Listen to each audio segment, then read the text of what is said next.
ধারাবাহিকের শুরুতে দেখা যায় যে হৃদ তো বেরিয়ে গেছে। বিদ্যা তখন হৃদকে ফোন করেছে, তো হৃদ ফোন ধরতে জিজ্ঞেস করছে কি হয়েছে। বিদ্যা বলছে আপনি তাড়াতাড়ি আসুন, আর সামনে রাখা যাচ্ছে না। হৃদ বলছে ঠিক আছে। অপরদিকে ফাগুন এসে দরজা ধাক্কাচ্ছে বিদ্যার ঘরে, তো বিদ্যা তখন বলছে দরজা ধাক্কাচ্ছে কে। ফাগুন তখন নিজের নামটা বলে, তো বিদ্যা খুশি হয়ে যায়, বলছে ফাগুন তুই? তখন ফাগুন বলছে হ্যাঁ, তুই আমার বিয়েতে আমাকে সাজাতে এসেছিলিস, আজকে আমি তোকে সাজাতে এলাম। দরজাটা খোল এক্ষুনি বিদ্যা। কাশ্যপবাবু এবার চিৎকার করছে। বিদ্যা বলছে তোমরা আমাকে এইভাবে ডিস্টার্ব কেন করছো আমি বুঝতে পারছি না, একটুকুনি আমাকে রেডি হতে দাও। অপরদিকে কাশ্যপবাবু রাজদেববাবুকে বলছে আমার কেমন সন্দেহ হচ্ছে, আমার মনে হচ্ছে ভিতরেও কিছু একটা করছে। ত্রিদা তখন এসেই কাশ্যপবাবুকে বলছে না না, আপনার মেয়ে সত্যি খুব ভালো, ওকে একটু বিশ্বাস করুন, একটু রেডি হতে দিন। তখন এখানে তো তোরসাও চলে আসে, এসেই বলছে যে আজ এই ঘরে আমার মেয়ের বউ হয়ে আসার কথা ছিল, আর তাতে বাদ সাধলো মিস্টার কাশ্যপ ব্যানার্জির বড় মেয়ে। পিহু তখন এসেই তোরসাকে বলছে এইভাবে কেন কথা বলছো দিদি, কাশ্যপ ব্যানার্জির বড় মেয়ে, ও তো তোমারও তো কেউ হয় তো নাকি। তোরসা বলছে না, ও আমাদের কেউ হয় না। ও কি ভেবেছে যে ওর বোনের ঘরটা ভেঙে ও একটা সুখের ঘর বানাবে? কখনোই হবে না, ও কোনোদিনও সুখী হবে না। ত্রিধা তখন তোরসাকে বলছে দোহাই আপনার, আপনি প্লিজ এসব কথা বলবেন না, দয়া করে ওর অমঙ্গল চাইবে না। রাজদেববাবু তখন ত্রিধাকে বলছে এসব কথা না বলে ওকে আগে দরজা খুলতে বলো। এবার ফাগুন তো চিৎকার করছে, বিদ্যাকে ভিতরে বলছে দরজা খোল। বিদ্যা কি করবে, সবাই মিলে এত চিৎকার চেঁচামেচি করছে। কিছুক্ষণ পর বিদ্যা দরজাটা খোলে। সৃঞ্জয় তখন ঢুকে বিদ্যাকে বলছে কি করছিলে তুমি। বিদ্যা বলছে কেন সাজছিলাম। তো সৃঞ্জয় বলছে কোথায়, তুমি তো সাজনি, আর হৃদ কোথায়। তখনই পিছন ঘুরতে দেখেছে হৃদ খাটের উপর বসে আছে। সৃঞ্জয় তখন হৃদকে বলছে কি রে, তুই নাকি তোর বউকে সাজাচ্ছিলিস, কোথায় সাজিয়েছিস। হৃদ বলছে ওই টুকটাক সাজাচ্ছি। কাশ্যপবাবু তখন এসে হৃদকে বলছে তা তুমি সাজাতে পারো কই, আমরা তো জানতাম না। হৃদ বলছে আস্তে আস্তে সব জানবেন। তখন ফাগুন বলছে যে এসব কথা থাক, দিদি চল তোকে সাজিয়ে দিই। ফাগুন বিদ্যাকে আয়নার সামনে বসে মনে মনে বলছে আর কেউ জানুক কি না জানুক দিদি, আমি জানি তোর বিয়ে এই সব কিছু নাটক হচ্ছে, একটু পরেই তোর সব স্বপ্ন ভেঙে যাবে, দেখবি সবটাই মরীচিকা। বিদ্যা তখন ফাগুনের হাতটা ধরে বলছে কি ভাবছিস রে। ফাগুন তখন হাতটা সরিয়ে দিয়ে বলছে না না কিছু না, চল সাজিয়ে দিই তোকে, আমি আবার ঋণ রাখি না। তারপরে রাজদেব বাবু হৃদকে জিজ্ঞেস করছে তুমি কোথায় ছিলে এতক্ষণ। হৃদ বলছে কেন ড্যাডি, ঘরেই ছিলাম। তখন রাজদেব বাবু বলছে তোমার পায়ে তো বাইরের জুতো। হৃদ বলছে ওই দেখো না, ভুল করে বাড়ির স্লিপার না পরে বাইরের জুতো পরে ফেলেছি।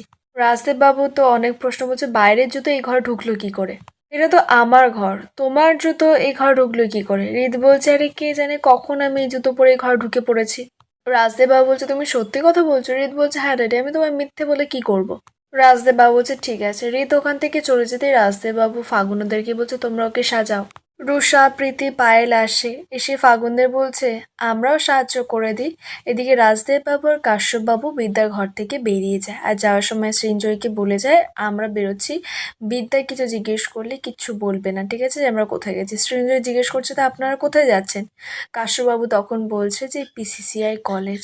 সৃঞ্জয় কথাটা শুনেই চুপ করে যায়। অপরদিকে রাজদেব বাবু তো বাড়ি থেকে বেরিয়ে নিপুণকে ফোন করে, তো নিপুণ ফোন ধরতেই রাজদেব বাবু বলছে শ্রাবণকে ওখান থেকে সরিয়ে দাও। তো নিপুণ বলছে তারপরে। রাজদেব বাবু বলছে তারপরে ওখানে দুটো ফায়ার বোম ফেলে দাও, দেখবে সব ওখান দিয়ে পঙ্গপালের মতো পালাবে, কারণ সব করাই তো কাওয়ার্ড। রাজদেব বাবুরা তো কলেজে পৌঁছে যায়। এবার এদিকে তো পঙ্কজ বাবুর লোক আছে সিভিল ড্রেসে, তো উনি সঙ্গে সঙ্গে পঙ্কজ বাবুকে খোঁজটা দিয়ে দেয়।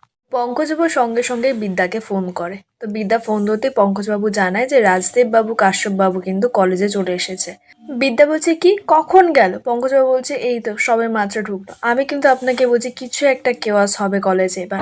প্রিন্সিপাল সাহেবও কিন্তু ওদের দিকেই গেলেন। তখনই তো কলেজে বোম পড়ে, আর সঙ্গে সঙ্গেই গুলি শুরু হয়ে যায়। বিদ্যা জিজ্ঞেস করছে পঙ্কজবাবুকে যে কি হলো। পঙ্কজবাবু বলছে বোম পড়লো, আর সঙ্গে সঙ্গে গুলি গালাজও শুরু হয়েছে। এই বলে ফোন রেখে দেয় উনি। এবার বিদ্যাকে তো এক্ষুনি যেতে হবে। বিদ্যা হৃদকে ডাকে।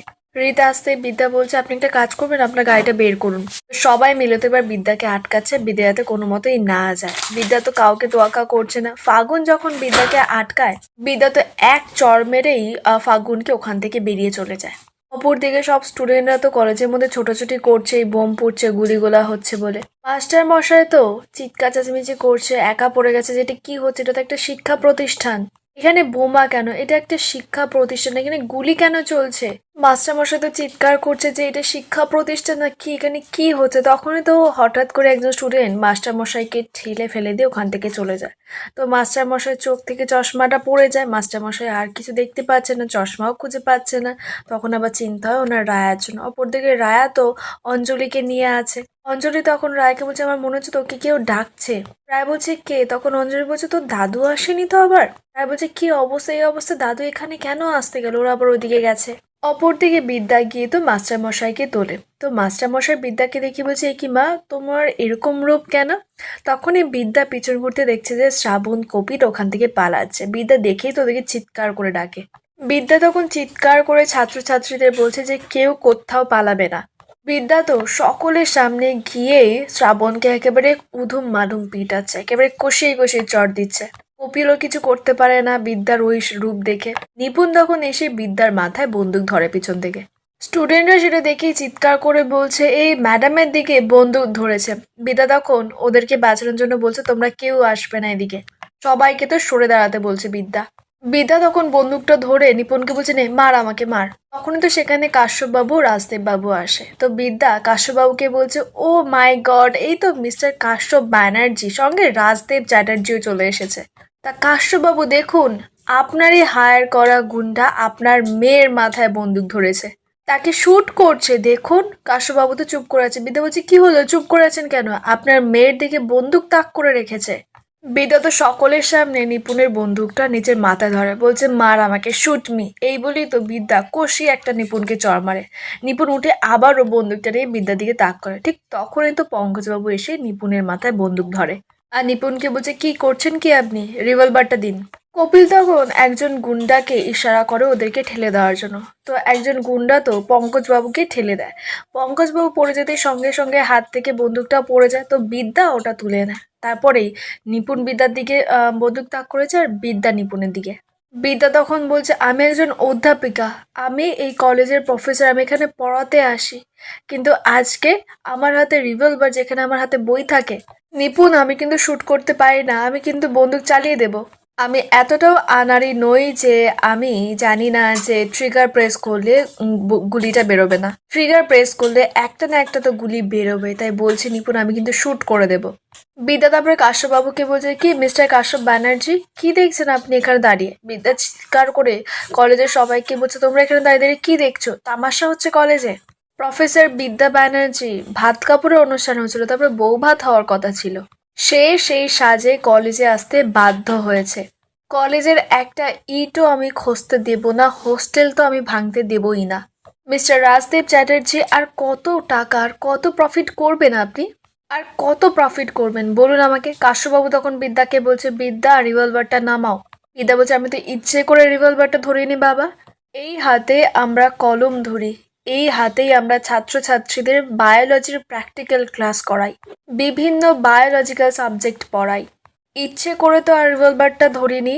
মাইক্রোস্কোপের নিচে না আমরা স্টুডেন্টদের সেল ডিভিশন পড়াই, ঠিক আছে?